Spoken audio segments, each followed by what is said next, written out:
Welcome to APDSC 2025. భారత స్వతంత్ర చట్టం 1947 అన్నది బ్రిటిష్ ఇండియాను భారతదేశం, పాకిస్తాన్ అన్న రెండు స్వతంత్ర డొమినియన్లుగా విభజించేందుకు యునైటెడ్ కింగ్డమ్ పార్లమెంటు చేసిన చట్టం. జూలై 18, 1947న ఈ చట్టం రాజ్యసమ్మతి పొందింది.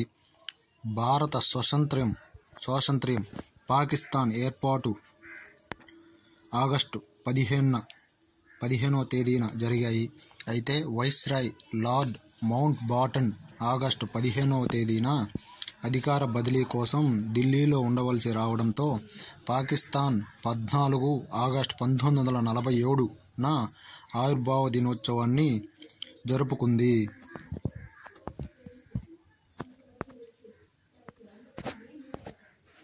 సంప్రదింపుల అనంతరం జవహర్లాల్ నెహ్రూ, వల్లభాయ్ పటేల్, ఆచార్య కృపలాని ప్రాతినిధ్యం వహించిన కాంగ్రెస్ పార్టీ, మహమ్మద్ అలీ జిన్నా, లియాఖత్ అలీ ఖాన్, అబ్దుల్ రబ్ నిస్తార్ ల ప్రాతినిధ్యంలోని ముస్లిం లీగ్, సిక్కుల ప్రతినిధిగా సర్దార్ బల్దేవ్ సింగ్లతో governor general of India lord Mountbatten ఒప్పందానికి వచ్చాక యూకే ప్రధానమంత్రి క్లెమెంట్ అట్లీ ప్రభుత్వం, Bharat governor general lord Mountbatten కలిసి చట్టాన్ని తయారు చేశారు.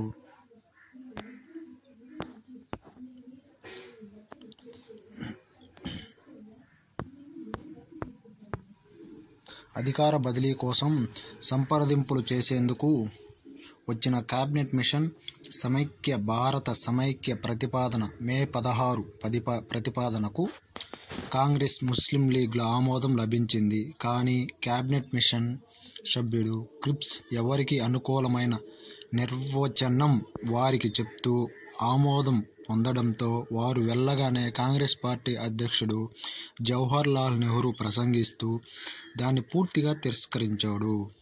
దాంతో ఆగ్రహించిన ముస్లిం లీగ్ నాయకుడు జిన్నా ప్రత్యక్ష కార్యాచరణ దినానికి పిలుపునిచ్చారు.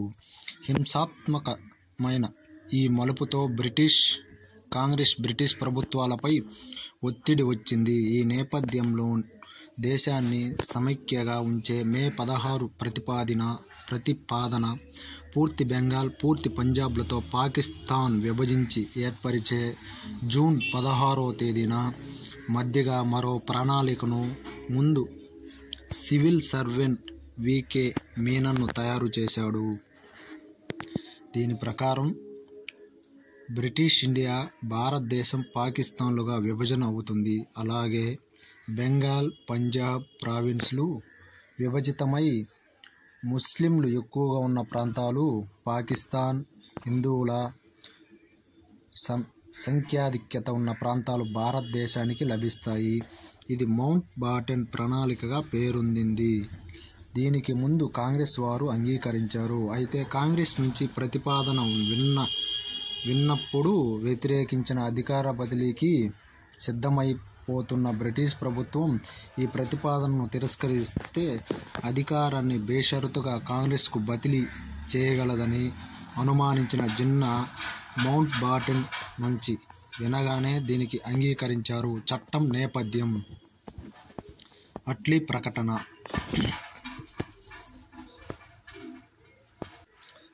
ప్రకటన. యునైటెడ్ కింగ్డమ్ ప్రధానమంత్రి క్లెమెంట్ అట్లీ 1947 ఫిబ్రవరి 20న ప్రకటన ఇలా ఉంది. బ్రిటిష్ ప్రభుత్వం బ్రిటిష్ ఇండియాకు పూర్తి స్వతంత్ర ప్రభుత్వాన్ని కనీసం 1948 జూన్ నాటికి మంజూరు చేసింది. తుది అధికార బదిలీ తేదీ నిర్ణయించిన తర్వాత స్పందనల భవితవ్యం నిర్ణయమవుతుంది. జూన్ 3న ప్రణాళిక.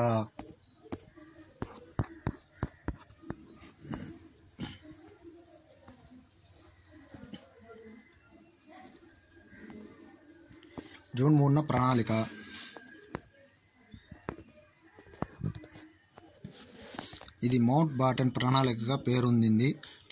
బ్రిటిష్ ప్రభుత్వం 1947 జూన్ 3న ప్రతిపాదించిన ప్రణాళికల్లో ఈ అంశాలున్నాయి. భారత విభజనకు సూత్రాన్ని బ్రిటిష్ ప్రభుత్వం అంగీకరించింది. వారసులుగా వచ్చే ప్రభుత్వాలకు డొమినియన్ స్థాయి ఇవ్వబడుతుంది. బ్రిటిష్ కామన్వెల్త్ నుంచి ఎప్పుడైనా తప్పుకునేందుకు షరతులు లేని హక్కు ఉంటుంది. భారత స్వాతంత్ర చట్టం 1947 అన్నది జూన్ 3న ప్రణాళికకు అమలు వంటిది.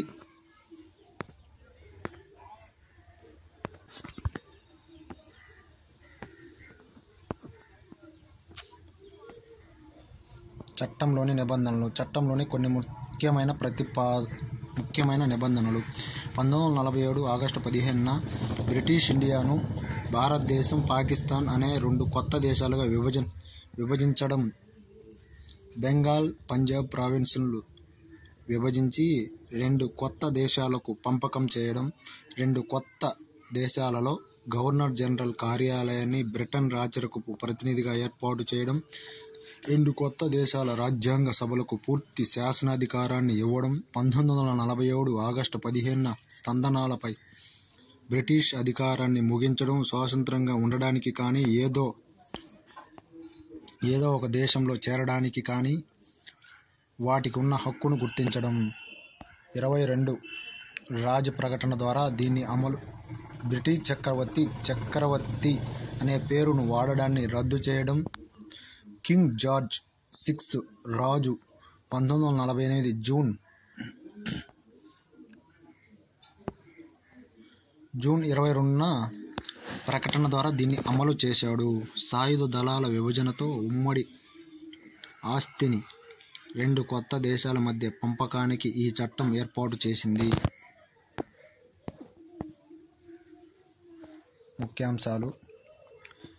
2 కొత్త డొమినియన్ రాజ్యాలు. భారత సామ్రాజ్యం నుండి 2 కొత్త డొమినియన్లు ఉద్భవిస్తాయి.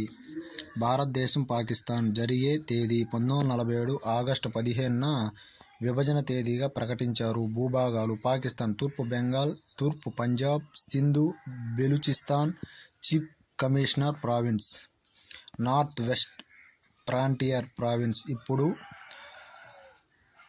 పఖ్తూన్ఖ్వా విధి ప్రజాసేకరణలో తేలుతుంది. బెంగాల్, అస్సాం.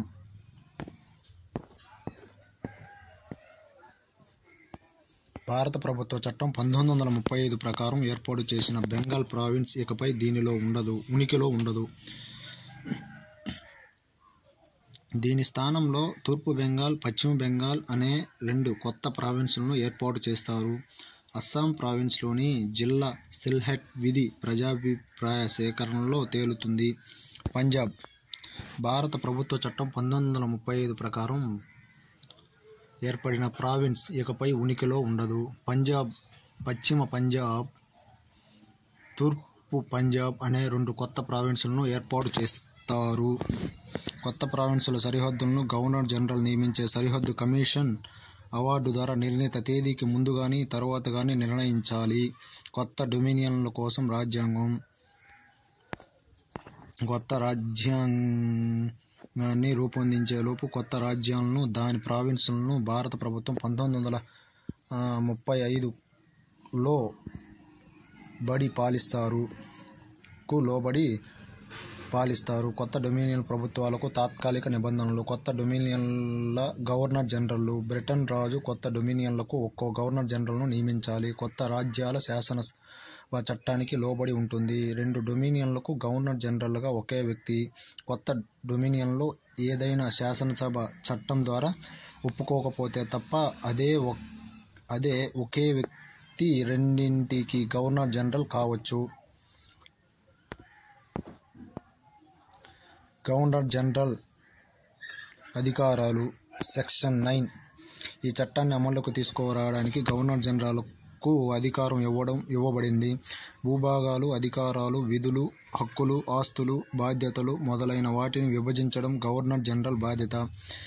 గవర్నర్ జనరల్ దీనిని అవసరమని భావించిన చోట్ల భారత ప్రభుత్వ చట్టం 1935ను సవరించడానికి ఏదైనా మార్పును ప్రవేశపెట్టే అధికారం 1938 మార్చి 31 వరకు ఉంటుంది. ఆ తరువాత ఆ చట్టాన్ని స్వీకరించడాన్ని రాజ్యాంగ అసెంబ్లీ చూసుకుంటుంది. కొత్త డొమినియన్ ప్రభుత్వానికి తాత్కాలిక నిబంధనలు. ఏదైనా చట్టానికి సమ్మతి ఇవ్వడానికి గవర్నర్ జనరల్కు పూర్తి అధికారాలు ఉన్నాయి. కొత్త డొమినియన్లకు చట్టం ప్రస్తుత శాసన వ్యవస్థయే రాజ్యాంగ తయారీ స్తందను శాసనసభగాను కొనసాగించడానికి అనుమతించారు. ప్రతి కొత్త డొమినియన్ ప్రభుత్వానికి తాత్కాలిక నిబంధనలు. డొమినియన్కు చెందిన శాసనసభకు ఆ డొమినియన్ కోసం చట్టాలు చేయడానికి పూర్తి అధికారాలు ఇవ్వబడ్డాయి. పరిపాలనా ప్రాంతానికి బయట కార్యకలాపాలు జరిపే చట్టాలతో సహా విభజన తేదీ తరువాత యూకే పార్లమెంటు చేసే ఏ చట్టము కొత్త డొమినియన్ ప్రాంతాలకు వర్తించదు.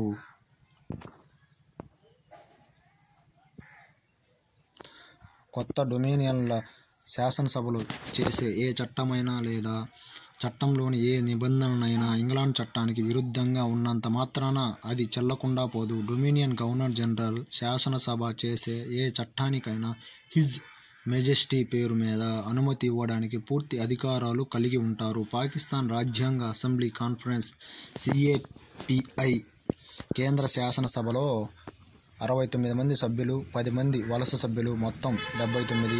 కొత్త డొమినియన్ల ఏర్పాటు పర్యవసానాలు. హిజ్ మెజెస్టీ ప్రభుత్వం కొత్త డొమినియన్లపై అన్ని బాధ్యతలను కోల్పోయింది. భారతీయ రాష్ట్రాలపై హిజ్ మెజెస్టీ ప్రభుత్వం యొక్క అధికారం ముగిసింది. ఈ చట్టం ఆమోదించేటప్పుడు అమలులో ఉన్న భారతీయ రాష్ట్రాలు, గిరిజన ప్రాంతాల్లో ఉన్న అన్ని ఒప్పందాలు, ఒడంబడికలు ముగిశాయి. బ్రిటిష్ క్రౌన్ బిరుదుల నుండి భారత చక్రవర్తి అనే బిరుదు తొలగించబడింది. Secretary of state for India కార్యాలయం రద్దయింది. సివిల్ సర్వీసెస్ లేదా సివిల్ పోస్టులను బ్రిటన్ సింహాసనం తరపున సెక్రటరీ ఆఫ్ స్టేట్ నియామకాలకు చేసే GOI చట్టం 1935లోని నిబంధనలు పనిచేయడం మానేశాయి. పౌర అధికారాలు. 1947 ఆగస్టు 15న అంతకుముందు నియమించబడిన ప్రభుత్వ ఉద్యోగుల సేవలను పూర్తి ప్రయోజనాలతో కొత్త డొమినియన్ల ప్రభుత్వాల క్రింద కొనసాగించడానికి సెక్షన్ 10 వీలు కలిగిస్తుంది. సాయుధ దళాలు. 11, 12, 13 సెక్షన్ల భారత సాయుధ దళాల భవిష్యత్తు గురించి చెబుతాయి. 1947 జూన్ 7న విభజన కమిటీని ఏర్పాటు చేశారు. విభజన గురించి నిర్ణయించడానికి ప్రతివైపు నుండి 2 ప్రతినిధులు ఉంటారు. వైస్రాయ్ చైర్మన్లుగా ఉంటారు. విభజన ప్రక్రియ ప్రారంభమైన వెంటనే దీని స్థానంలో పారిస్టాన్ కౌన్సిల్ నియమించాల్సి ఉంది. మొదటి 2 షెడ్యూళ్ళు. మొదటి షెడ్యూల్ తూర్పు బెంగాల్ కొత్త ప్రావిన్స్లో తాత్కాలికంగా చేర్చబడిన జిల్లాల జాబితా చూపిస్తుంది. చిట్టాగాంగ్ డివిజన్ చిట్టాగాంగ్ కొండ ప్రాంతాలు, నోఖాలి, టిప్పేరా జిల్లాలు. ఢాకా డివిజన్ బఖర్గంజ్, ఢాకా, ఫరీద్పూర్, మైమేన్ సింగ్ జిల్లాలు. ప్రెసిడెన్సీ విభాగం జెస్సోర్ జిల్లా, బంగాన్ తహసీల్ మినహా కుష్టియా, మెహర్పూర్ తహసీల్లు. నాడియా జిల్లా. రాజ్ షాహీ డివిజన్ బోగ్రా, దీనాజ్పూర్, రాయ్గంజ్, బాలుర్ఘట్ తహసీల్ మినహా రాజ్ షాహీ, రంగాపూర్, నవాబ్గంజ్ తహసీల్. మాల్డా జిల్లా. 2వ షెడ్యూల్ పశ్చిమ పంజాబ్ కొత్త ప్రావిన్స్లో తాత్కాలికంగా చేర్చిన జిల్లాల జాబితా ఉంది. లాహోర్ డివిజన్ గుజ్రాన్వాలా, లాహోర్, పట్టి తహసీల్ మినహా షేఖ్పురా,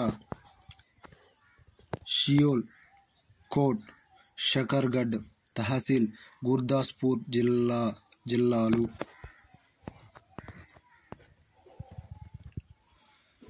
రావల్పిండి డివిజన్ అఠోక్, గుజరాత్, జహ్లాం, రావల్పిండి, షాపూర్ జిల్లాలు. ముల్తాన్ డివిజన్ డేరా ఘాజీ ఖాన్, ఝాంగ్, లియాల్పూర్, మెట్కోమేరీ, ముల్తాన్, ముజఫర్గర్ జిల్లాలు. విభజన. చాలా హింస జరిగింది. భారత భూభాగం నుండి చాలామంది ముస్లింలు పాకిస్తాన్కు పారిపోయారు. పాకిస్తాన్ నుండి హిందువులు, సిక్కులు భారతదేశానికి పారిపోయారు. హింస నుండి తప్పించుకొని తమ కొత్త దేశానికి పారిపోయే క్రమంలో చాలామంది తమ ఆస్తులు, వస్తువులన్నిటినీ విడిచిపెట్టారు. స్పందనలు.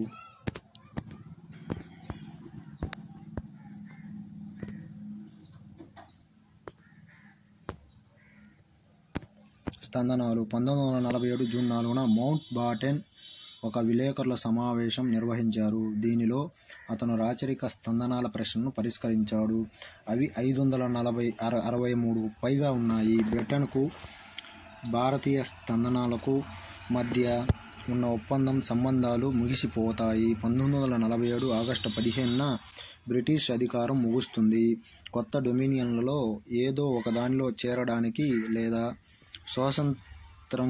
స్వతంత్రంగా ఉండడానికి వారికి స్వేచ్ఛ ఉంటుంది.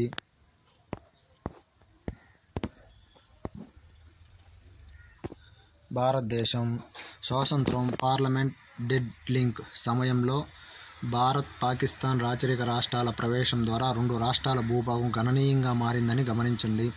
చివరి వైస్రాయ్ లార్డ్